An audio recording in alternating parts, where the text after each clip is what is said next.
É o que te peço em nome do Senhor Jesus Cristo. Amém. Irmãos, nós temos estudado há um tempo, eclesiologia, e nos últimos estudos que temos tido, temos atentado a entender um pouco mais acerca dos ofícios, E nós tivemos, então, a oportunidade de tratar inicialmente sobre o que seria, então, o ofício. Falamos depois também acerca dos ofícios extraordinários na Igreja de Cristo. Falamos sobre o ofício apostólico que cessou, falamos sobre o ofício de evangelista que cessou, o ofício de profeta que cessou. Então, eram ofícios na Igreja de Cristo, grandemente necessários naqueles primeiros séculos, que foram estabelecidos pelo próprio Senhor na Igreja de Cristo, mas que eram temporários ou extraordinários. Eram necessários para o lançamento dos alicerces da Igreja de Cristo. A Igreja de Cristo ela está fundada, ela está com os pés sob a doutrina dos apóstolos, que lançaram então o fundamento da Igreja. Então nós falamos sobre esses ofícios extraordinários. Depois nós começamos a falar sobre os ofícios comuns ou ordinários. São os ofícios que permanecem na Igreja de Cristo. E os ofícios que permanecem na Igreja de Cristo são os ofícios de presbítero e diácono. E nós falamos brevemente nos últimos estudos acerca do ofício de presbítero. E nós entendemos que há aquilo que nós chamamos de presbítero docente e aquilo que nós chamamos de presbítero regente. O presbítero docente é aquele que está envolvido de modo mais particular, além de estar envolvido com a direção e o governo da igreja, é alguém que também está de modo muito especial envolvido com a docência, com o ensino, com a pregação da palavra, com a administração dos sacramentos. E a este nós chamamos também de pastor, ministro do evangelho, reverendo, enfim. Mas também o presbítero regente, que está mais diretamente ligado à direção, ao governo, ao pastoreio da Igreja de Cristo, junto ao pastor, mas há a distinção entre eles, e nós falamos um pouco sobre isto no nosso último estudo. Hoje nós tentaremos observar, de modo mais particular agora, um outro ofício do Novo Testamento. E introduziremos hoje, concluiremos na próxima semana, acerca deste ofício, que é o ofício de diácono. Nós hoje vamos falar sobre o ofício de diácono, que é chamado ofício de serviço. O ofício de diácono, semelhantemente ao de presbítero, é um ofício comum na Igreja de Cristo. Então, toda a Igreja de Cristo, ela tem ou deve ter diáconos no meio dela. Há uma distinção, obviamente, distinções enquanto com relação ao ofício de presbítero, enquanto o ofício de presbítero é um ofício de governo ou um ofício de administração, o ofício do diácono é um ofício de serviço. É exatamente isto. Este é o trabalho ou o papel do diácono na igreja. E é justamente essa ideia de serviço, vem justamente do significado da palavra grega diácono. A palavra grega diácono significa realmente servo. A palavra grega, de onde a palavra diácono vem, significa servo. É exatamente isto que o diácono ele é chamado a fazer, é chamado ao serviço. Este ofício na igreja, igualmente ao ofício de presbítero, é também um ofício que deve permanecer na Igreja de Cristo, pois trata-se de um ofício perpétuo. E por que nós podemos falar isto? Porque quando nós pensamos na Escritura e nas qualificações que a Escritura requer do homem para o diaconato e das obrigações que nós encontramos que a Escritura requer do diácono, como por exemplo em 1 Timóteo capítulo 3, nós veremos isto mais à frente. Então isto já nos faz entender que há qualificações e obrigações que o texto nos indica que permanecem na igreja, são dons que ainda são concedidos aos homens, e isto faz e a Escritura faz isso de modo que ordena a vida da igreja até o retorno de Cristo. A igreja de Cristo é chamada e é dotada com esses dons para o diaconato, e estas coisas são ordenadas na igreja de Cristo até o dia em que o Senhor Jesus Cristo vier. Por essa razão, isso nos faz entender que trata-se de um ofício que permanece, é perpétuo, não é? na igreja do Senhor, nas nossas igrejas. Então, os diáconos, eles não são um mal necessário. Os diáconos, eles são necessários para o bem-estar da vida da igreja. Grandemente necessários. E nós, na próxima aula, nós falaremos com mais detalhes acerca dos papéis, do dever, do trabalho, então, do diácono. Mas então alguém poderia perguntar o seguinte: qual a origem bíblica do diaconato? Tá bom, pastor, eu entendi. Vem de uma palavra grega, diácono, que dá a ideia e traz o significado de servo, é o diácono, isto. Mas qual a origem bíblica, então, do diaconato?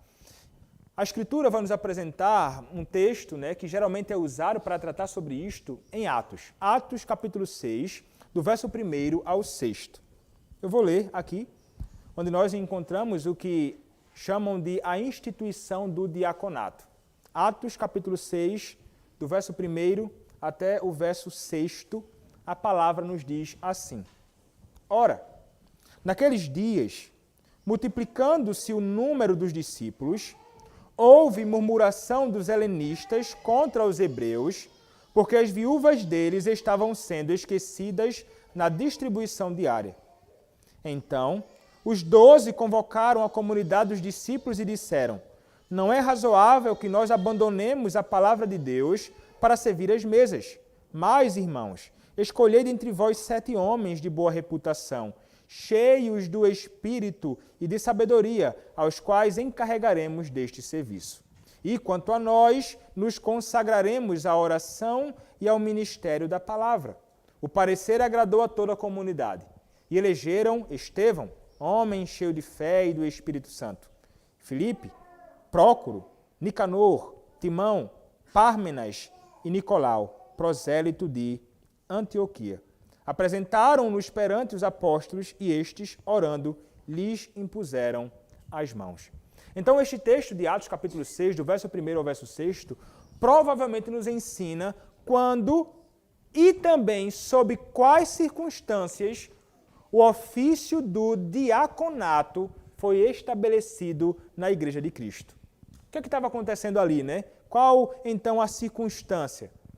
Na ocasião, então, que foi estabelecido o diaconato, havia e estava tendo ali a reclamação dos helenistas. Quem eram os helenistas? Judeus de língua grega. Estes eram os helenistas. Judeus de língua grega. E qual era a reclamação deles? A reclamação era de que suas viúvas estavam sendo esquecidas na distribuição diária, no socorro diário àqueles que tinham necessidade. É isso que nos diz Atos, capítulo 6, verso 1. E o contexto era o quê? O contexto, nesse momento, era a distribuição dos apóstolos, e estes apóstolos estavam fazendo a distribuição dos recursos dados às igrejas, e estes recursos eram dados à igreja para quê? Para o benefício dos necessitados da própria igreja. Era para isto que servia. Algum outro texto nos fala um pouco acerca disto. Você pode olhar, por exemplo, em Atos, capítulo 4, versos 32 a 37, Como funcionava. Veja, o verso 32 diz assim: Da multidão dos que creram era um coração, o coração, e a alma. Ninguém considerava exclusivamente sua, nem uma das coisas que possuía. Tudo, porém, lhes era comum. Com grande poder, os apóstolos davam testemunho da ressurreição do Senhor Jesus, e em todos eles havia uma abundante graça. Pois nenhum necessitado havia entre eles, porquanto os que possuíam terras ou casas, vendendo-as, traziam os valores correspondentes, e depositavam aos pés dos apóstolos, Então, se distribuía a qualquer um à medida que alguém tinha alguma necessidade. Então, o texto principal é justamente este, quando eles distribuíam a qualquer um à medida que alguém tinha alguma necessidade daquilo que recebiam, né, para assistir então à necessidade dos outros. Os apóstolos então estavam envolvidos com esse tipo de serviço também. Contudo, nesta ocasião, como revelado no capítulo 6 de Atos, eles vão perceber uma necessidade. E uma necessidade de mudança na prática deles, porque aconteceu uma mudança no cenário da igreja. O que estava acontecendo? A igreja estava crescendo. A igreja estava crescendo muito. E eles viram que não era mais possível pregar a palavras e, além disso, ainda servir as mesas, servir aos outros, assistir aos necessitados. Seria, então, algo muito complicado. Isso é o que nos diz o verso 2 do capítulo 6 de Atos. Por essa razão, então, o que é que acontece? Por essa razão, a congregação ela foi chamada a escolher o quê? Quantos homens? 7 homens. 7 homens que possuíssem qualificações espirituais. Uma vez, então, tendo sido eleitos estes homens, os apóstolos eles os separariam com oração e imposição de mãos, estes mesmos homens, para quê? Para o serviço da igreja no diaconato. Então, enquanto os diáconos estariam servindo às mesas, os apóstolos se dedicariam à oração e à pregação da palavra. Não é? A demanda era realmente grande. Então, aqui nós encontramos brevemente uma explicação da ocasião, de como e de quando e a ocasião, né, a que isto surgiu, né, quais foram as circunstâncias deste ofício surgindo na igreja, um ofício grandemente necessário, não somente naqueles dias dos apóstolos, né, mas também nos nossos dias na igreja de Cristo hoje. Algumas questões merecem uma observação e observações breves. O que está em vista neste texto é, de fato, a instituição de um ofício. A congregação escolhe homens. Há o conhecimento ou o reconhecimento nestes homens de dons espirituais. Então vejam que é necessário. Há necessidade de uma congregação, há uma necessidade de homens, há uma necessidade de a igreja, a congregação, reconhecer nesses homens os dons espirituais. Então, em sendo reconhecido, eles são apresentados à eleição. Uma vez então eleitos, a oração e imposição de mãos. Naqueles dias, por parte dos apóstolos, nos nossos dias, nós fazemos isto através daqueles que estão envolvidos com a liderança da igreja, né, os presbíteros da igreja, o pastor na imposição de mãos para a ordenação ao diaconato. Então, existe a qualificação, existe a eleição e existe a separação desses homens. E isto revela, naquele contexto e posterior também, o estabelecimento de um ofício. Um ofício, então, foi estabelecido. Embora, irmãos, o título diácono ou a palavra ofício não seja encontrada ali, não apareçam explicitamente, nós podemos entender que os conceitos básicos dessas palavras estão presentes ali. Né? Como, por exemplo, de serviço, no diaconato, né? Servo. Isso tudo está envolvido naquela demanda, naquilo que eles são chamados para fazer àquela altura. Há muitas coisas ou palavras que nós utilizamos no meio da igreja que não tem nada que... nenhuma palavra na Bíblia, assim, por exemplo, trindade, vou dar um exemplo, né? Uma palavra, você não encontra a palavra trindade na Bíblia. Mas a palavra trindade, ela expressa uma verdade bíblica. Trindade é uma verdade bíblica encontrada na Escritura. Então, a gente não é obrigado a usar simplesmente as palavras que são encontradas na Bíblia. Há termos, há palavras que usaremos, que elas representam com fidelidade uma verdade encontrada na Escritura Sagrada. Então, nós veremos aqui, então, um ofício de fato e os conceitos lá estão estabelecidos e estes homens são chamados a servir a Igreja de Cristo como uma autoridade na Igreja de Cristo, de modo mais dirigido ao serviço ao povo de Deus. Segundo, o ofício de diácono é um ofício que é espiritual. Atos capítulo 6 e o texto de 1 Timóteo 3, verso 8 a 12, ensinam que os diáconos devem ter dons espirituais para o exercício do ofício. Vamos ler aqui rapidamente 1 Timóteo, capítulo 3, do verso 8º ao verso 12.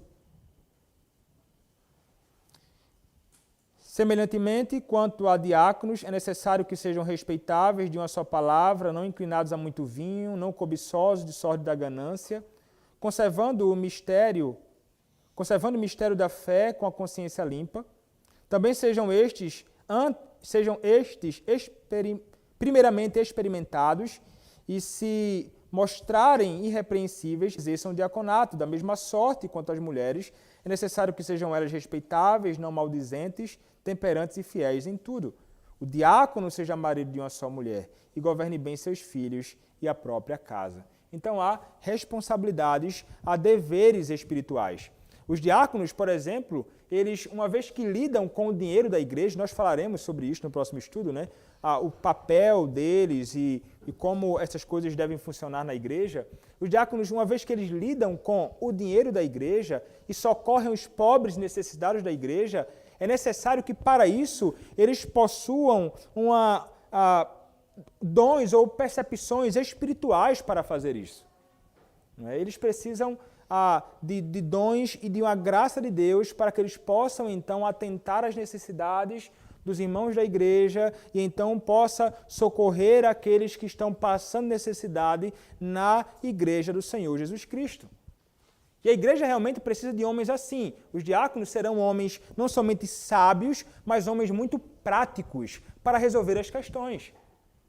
Que percebe e então consegue resolver as necessidades da igreja com sabedoria, então, fazendo as coisas no momento certo, na medida correta, ajudando então a igreja de Cristo a caminhar e caminhar muito bem, sobretudo aqueles que têm algum tipo de necessidade no seio da igreja. E a igreja, então, precisa encontrar esses homens. E encontrar nesses homens, não somente encontrar os homens, que é necessário que tenha homens, né? Mas encontrar nesses homens justamente a sabedoria e a praticidade que revelam uma verdadeira piedade. Então, o trabalho é um trabalho que é um ofício, na verdade, que é um ofício espiritual, né? É algo que está ligado simplesmente à mente, mas é algo que envolve a piedade, envolve o fruto do Espírito, envolve o conhecer a Deus verdadeiramente. É algo que não deve ser dado a qualquer um para assumir este dever. É um ofício espiritual. Mas também não é somente um ofício espiritual. O trabalho do diácono é uma tarefa espiritual. O trabalho do diácono, de fato, não é um trabalho novo, mas é um trabalho que vem sendo feito desde Pentecostes, né? Socorro aos necessitados, você pode olhar Atos capítulo 2, 42 a 47, o serviço mútuo está sendo praticado ali, como lemos, Atos capítulo 4, verso 32 a 37, é uma assistência aos necessitados, e essa assistência aos necessitados da igreja é uma demonstração da comunhão da igreja. Os diáconos vão refletir no seu serviço a comunhão da igreja do nosso Senhor Jesus Cristo. Veja, não existia somente comunhão na doutrina dos apóstolos, no partir do pão e nas orações, como Atos 2,42 nos ensina. Há também a necessidade da comunhão no socorro nas coisas materiais. O socorro nas coisas materiais, de fato, não somente espirituais. Então, o ministério diaconal é um trabalho que é desempenhado pelo diácono para o povo de Deus. A igreja de Cristo deve ser contemplada com isto. E nós devemos ser beneficiados por eles. E os diáconos vão se engajar nisto com o seu coração, com toda a diligência, de fato, a fim de que todo o povo de Deus possa ser grandemente edificado. Não é, a gente vai falar com mais detalhes no próximo estudo, mas o que muita gente entende de diácono, né? Não sei se muitos sabem, mas eu fui diácono. Na igreja que eu congregava, antes de eu estar na IPA, eles, não sei se seguindo o que diz aqui, que sejam antes experimentados, não sei de onde é que eles tiraram isso, mas eles chamam de auxiliar diácono.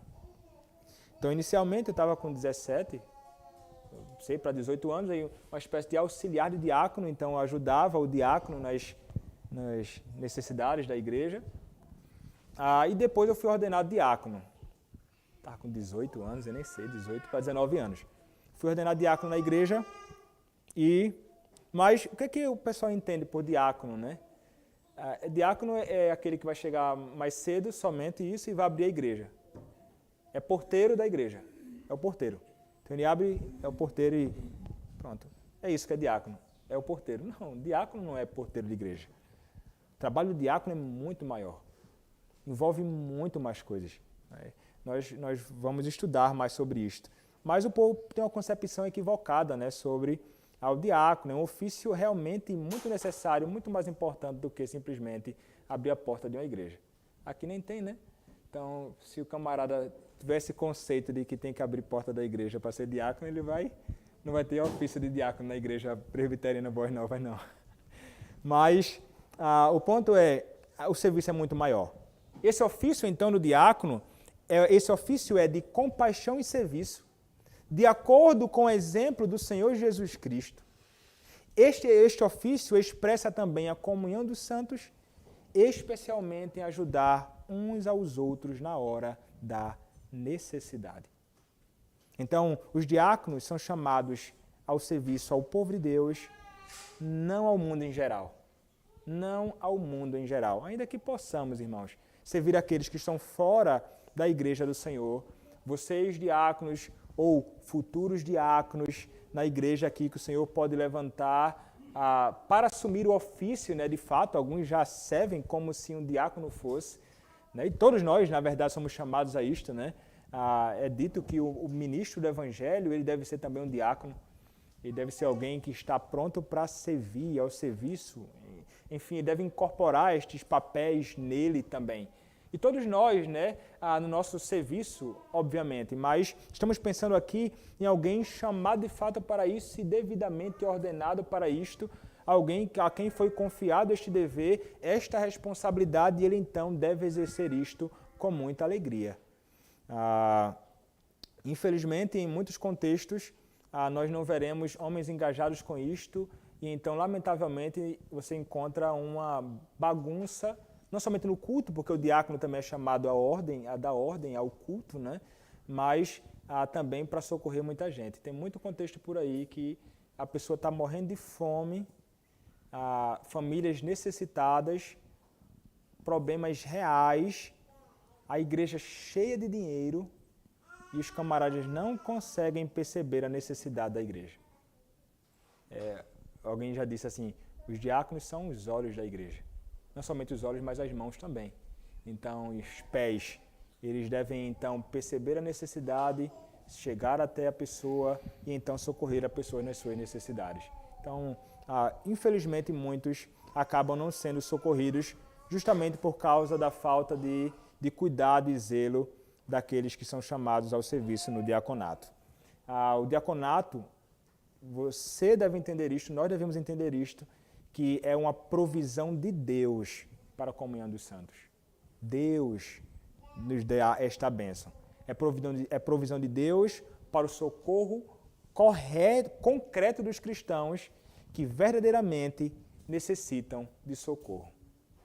Estes são os diáconos. Não considerem os diáconos como coisa menos importante que o pastor da igreja, menos necessário que o pastor da igreja ou que o presbítero. É um ofício que nós, como povo de Deus, precisamos. Se Deus ordenou, é porque é algo que deve ter na igreja. E se foi o próprio Deus que ordenou, é porque é bom. E se é bom, nós devemos então praticar e então desfrutar do serviço desses irmãos no seio da igreja do nosso Senhor e Salvador, Jesus Cristo. Vamos parar aqui. A minha ideia, de fato, era só apresentar esta primeira parte, porque senão, se eu somasse a outra, ficaria muito extenso. No próximo estudo, se Deus permitir, nós vamos falar sobre o papel mesmo, as funções, atribuições do diácono e falaremos um pouco sobre a relação do diácono e do presbítero, né? Algumas distinções importantes também. Algum irmão tem alguma dúvida ou algo para acrescentar? Só lembrei de uma coisa aqui, quando eu falou sobre o serviço fora da igreja, né? Que assim, nós somos chamados primeiramente a um serviço fora da igreja. Eu me lembrei, quando eu li o livro do Francisco Leonardo, né? Igreja e Estado no Brasil Holandês, um livro bem interessante. Os diáconos no Brasil, em Pernambuco, né? Eles têm um trabalho muito grande, não era um trabalho simplesmente ligado à questão da igreja, mas eles organizavam orfanatos, organizavam escolas e era um trabalho grande relacionado a hospitais e um serviço muito amplo que ia muito além simplesmente do serviço na igreja local para os irmãos da igreja, né? Era trabalho duro que eu fiquei admirado assim lendo. Puxa, os camaradas só querem abrir a porta da igreja, os camaradas faziam um negócio muito grande, realmente. E um trabalho impressionante que causou real impacto naqueles dias, né? Até serem expulsos pelos portugueses de Pernambuco, né? Eram holandeses, né? Que estavam lá.